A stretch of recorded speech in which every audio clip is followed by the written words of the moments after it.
Well, they finally did it. And as you can see here, well, they wanted to make everybody uncomfortable. What am I talking about? Well, apparently the gayest Star Wars ever. And that wasn't the only point they were trying to make. Take a look at this. Well, I mean, white people crying actually was the goal. White people crying actually was the goal. White people crying actually was the goal.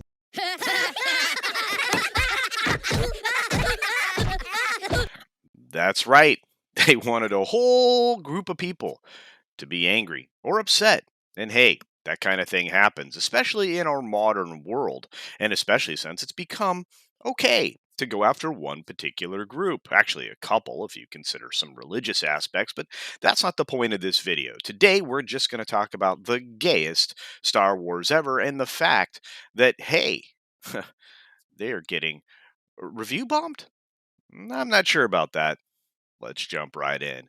But before we get started, let's take a look down below at beachpunk.us. That's right, my website where you can get all kinds of great merchandise and probably some associated to Star Wars merchandise coming up here in the near future. Because let me tell you, there's no way I'm not going to capitalize on this. Heck, it keeps me in the money. And so do you. So do check out beachpunk.us for all kinds of great merchandise, and also check out well, our other things like memberships here on the channel.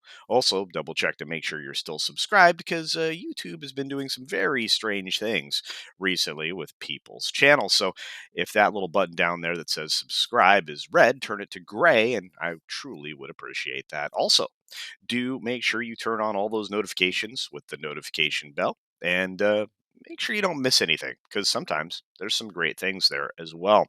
On that note, let's look at Rotten Tomatoes. A lot of people are doing this right now. A lot of people look at Rotten Tomatoes. I don't know why. You should be looking at criticlist.com, where yours truly occasionally writes reviews, and so do many other of your favorite commentators. But enough of that. As you can see, the critics absolutely love this. They love The Acolyte Season 1. The first couple of episodes, Episode 3 is coming at you, and from what I hear, it's about set to destroy Star Wars for all the original fans. So, for those of you in my age bracket or even younger, down to probably the age of about 30 now, you may not like Star Wars anymore after episode 3. But as you can see, the audience already doesn't like this show, with 32% saying, no, thank you. And if this is review bombing, if this is really what they mean, then they're really not paying attention nor reading the fact that these are very well, oh my gosh, I can't speak today, that these are very well thought out critiques. And let's take a look at this very quickly. We've got the top critic here, not digging it. You see a little splatty splat with a 2.5, but that's not the things we're really interested in. We're interested in the audience reviews. And you can see that at least they're letting us know that there's a whole slate of people that are not digging this chicken. Let's look at 1,000 uh, plus ratings, shall we? All right, JM says the show was watchable, which is an improvement over Obi-Wan. Well, hey, we're starting out right there. They're giving you a comparative, going on and on to saying, what they think exactly about the show. Normally, if you're review bombing, you say something plain and it just drops there. In fact, a lot of bot reviews, especially on the positive side, say some things that you would well anticipate coming out of a bot. But here's a Gav C saying, having thus far watched the first two episodes, the show is just very eh meh, giving it 2 stars. Scroll down to Devin W saying awful writing, even worse acting, which, well, let me tell you, I think everybody's going to agree on. There's only one real actor in this show, and they already killed her off. Spoiler alert! That's right, Carrie Moss is no longer there. The only thing that a lot of people were very interested in seeing, and potentially taking some of the interesting elements off the board right away. But the amount of film grain used in this is jarring. It seems like a legitimate criticism.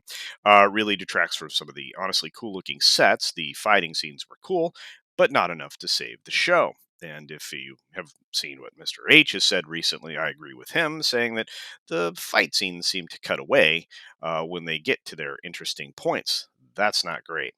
Brett S says, okay, I will admit my expectations were probably too high for this. Wow. You had high expectations for this? My goodness. Saying that, but wow, does this underwhelm? It doesn't know what it is. I would agree, or what it wants to be. That's true. If you've seen Leslie Headland's previous work and anything else she's been involved in, it does seem kind of pointless in the end and without a lot of guardrails.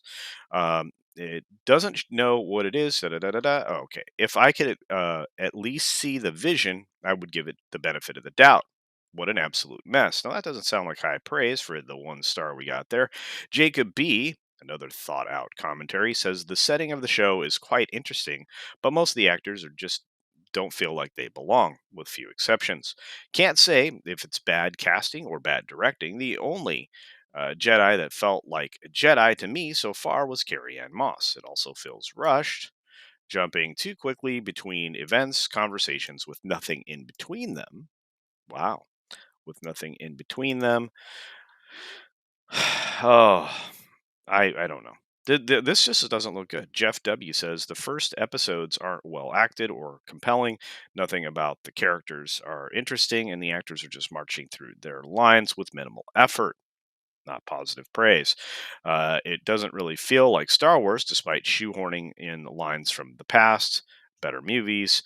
I think I'm dipping out as I don't see this getting any better. And I think that Disney Plus is about to experience the Doctor Who effect, or in this case, Nurse What effect, where people just say, I'm done with this because it's terrible.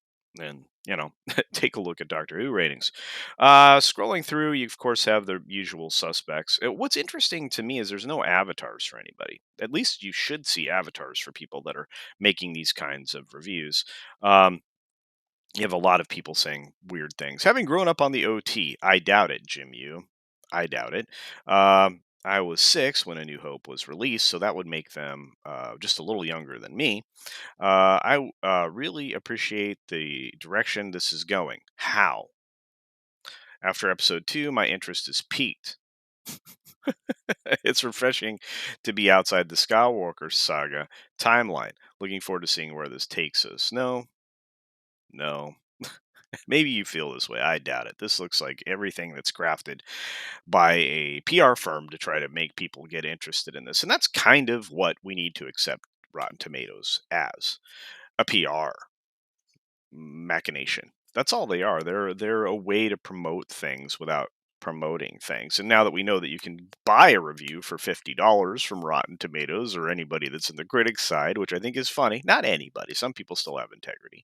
But much like the response from some of the super shills about the recent disastrous redevelopment of Splash Mountain into Tiana's Bayou adventure, which nobody is interested in. I mean, TBA to be announced. Oh, let me tell you, to be announced is right. But setting that aside, we already know what the shills are going to say, and we already know what the real fans are going to say. And just as I expect Splash Mountain to be one of the least attended rides ever after everybody takes their one shot at going on it, I think this is going to be one of the least appreciated Star Wars shows that Disney has created to date. Now, those are my expectations. We'll have to wait till the end of the season to see if I'm right.